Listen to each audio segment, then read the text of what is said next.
kaptanlar. YouTube kanalıma hoş geldiniz. Bugün sizlere Avrupa Server hesabımdan ilk yayınımı yapacağım. Rus serverındaki hesabımla oynamaya devam ederken Avrupalı takipçilerimin isteği doğrultusunda Temmuz 2022'de Avrupa Serverında hesap açtım ve İspanyol oyuncuların ağırlıklı olduğu ama romanların yönettiği Max filosuna katılmıştım. Aralık 2022 itibariyle GATS isimli filomuzu kurmuş bulunmaktayız. GATS filosu herhangi bir ülkeye ait olmamakla beraber her türlü ülkeye mensup oyuncu bünyesine katacaktır. Irkçılıktan nefret ettiğimi tekrardan belirtmek isterim. Avrupa serverında oynayan ve katılmak isteyen herkese filomuzun kapısı açıktır. Galibiyet şartı olmamakla beraber günde ortalama 10-15 savaş yapılması yeterlidir. Bu videoda Wolf oyununa Eylül 2022 ayında dahil olan ve savaş kruzeri olarak nitelendirilen Alman geminin genel olarak incelemesini yaparak diğer sınıf gemilerle farklarını anlatacağım. Müteakip olarak 8. seviye Alman Zieten savaş kruzeri ile 3 adet gameplay videosu sizlerle olacak. Muhtemelen benim de oyunda tanık olduğum, sizlerin de aklında olan soruyu tahmin edebiliyorum. Bu gemilerle oynamak neden çok zor? Oyunda zırhlı gemi olarak gözüküyor ama kruzör gibi çabuk hasar alıyor, yine de kruzörler gibi vurkaç gerilla harbi yapılmıyor diyorsunuz. Savaş kruzörü olarak adlandırılan bu Alman gemileri zırhlı ile kruzörü arasında bir sınıftır. Zırhlara daha yakın olduklarını siz de 50-60 adet savaşı tamamlayınca kolaylıkla anlayacaksınız. Değerli kaptanlar, kısaca %60 zırhlı, %40 kruzör olarak kabul edebilirsiniz.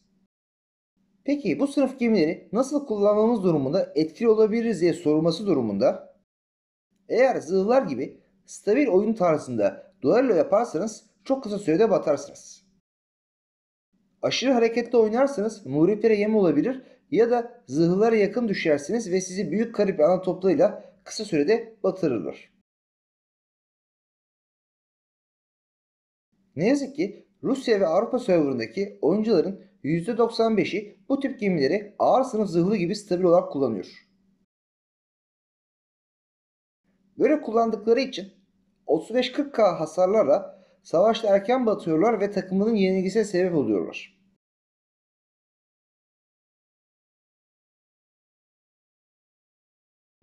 Değerli kaptanlar, savaş kruzörünü doğru kullanmanın temelini iki husus oluşturuyor. Birinci olarak sahip oldukları hız ve ikinci olarak otomatik toplarının gücü. Özellikle 9. seviyeden itibaren otomatik topların gücü inanılmazdır. Sahip olduğu ikinci aşırı yüklemesi fonksiyonunun kullanıldığı zaman aralığında 10. seviye Grover Körfez'e bile üstünlük kurmaktadır.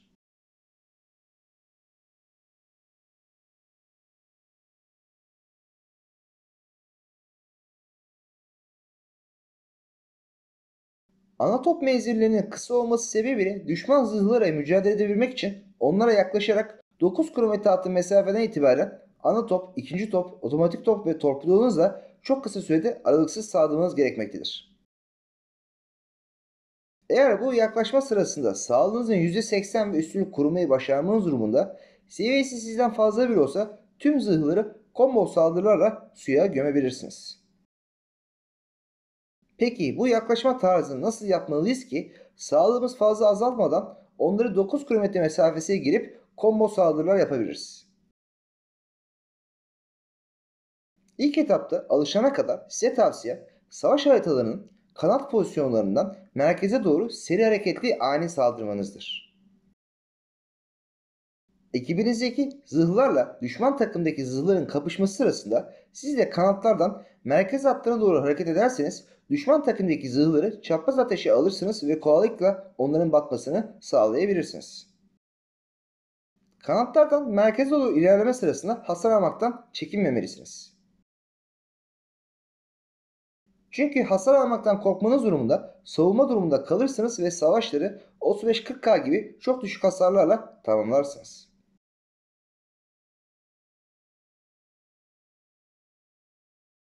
Düşman zırhlıyı 10 km civarı mesafeden yakaladığınızda sürat kesmeden maksimum hızla sürekli mesafeyi azaltacak şekilde açılı bir şekilde ilerleyin. Buradaki en önemli konu süratinizi asla azaltmayacak ve çevikliğiniz sayesinde sizden daha güçlü ama daha hantal olan zırhların ana toplarını körde bırakacaksınız. Zaman kaybı yaşamadan her türlü silahlarınızı kullanın.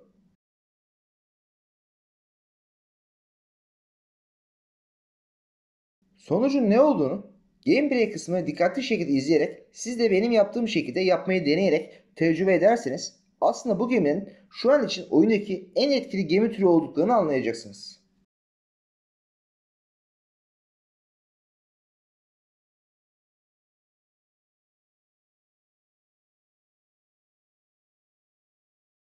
Şimdi sizlere 7. seviye Prince Henrik Savaş Cruiser'ın donanımını ve elit yeteneklerini göstermek istiyorum.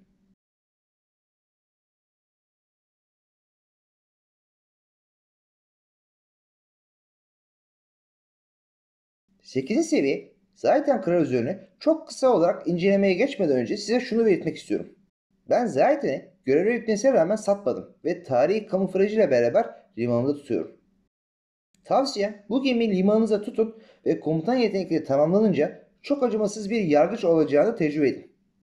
8. seviye Zaiten'in donanımları için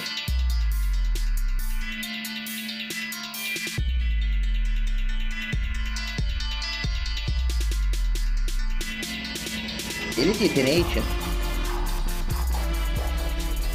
komutan yetenekleri için.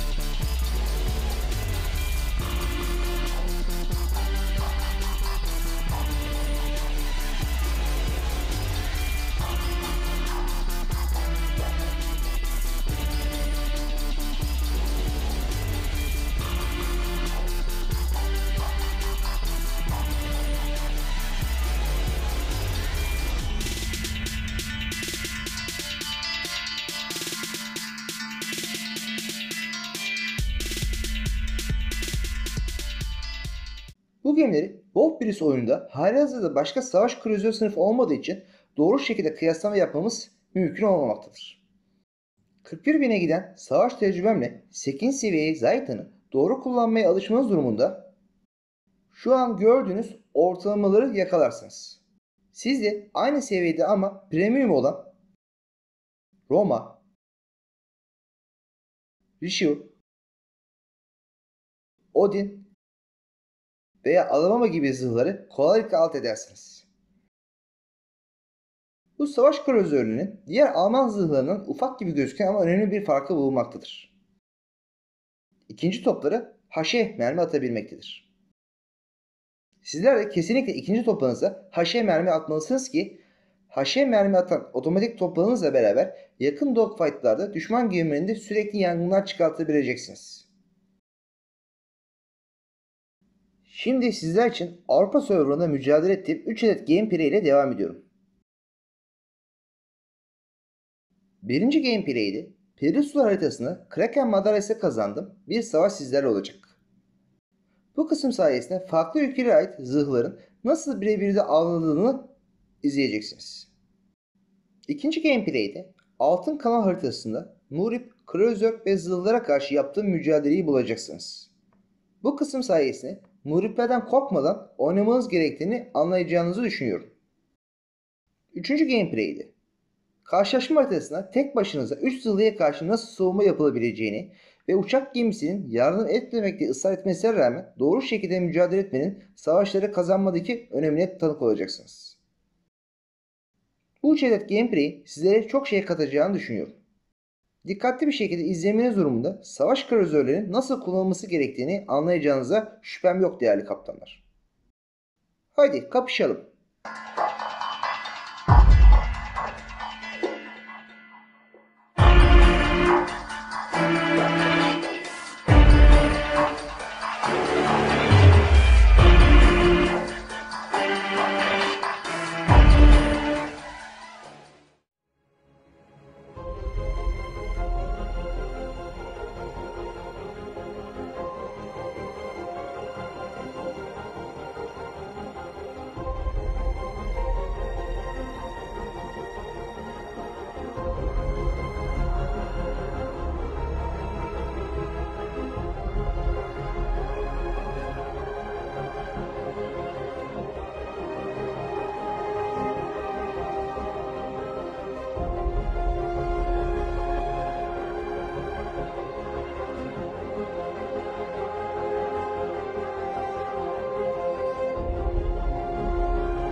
Değerli kaptanlar, videomu izlediğiniz için sizlere gönülden teşekkür ederim.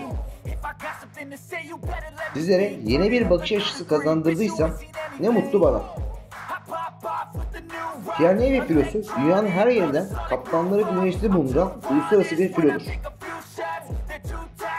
Kanalımıza üye olarak bizlere destek olabilirsiniz. Hepinizi sevgi ve saygıyla selamlıyorum. All here for the taking.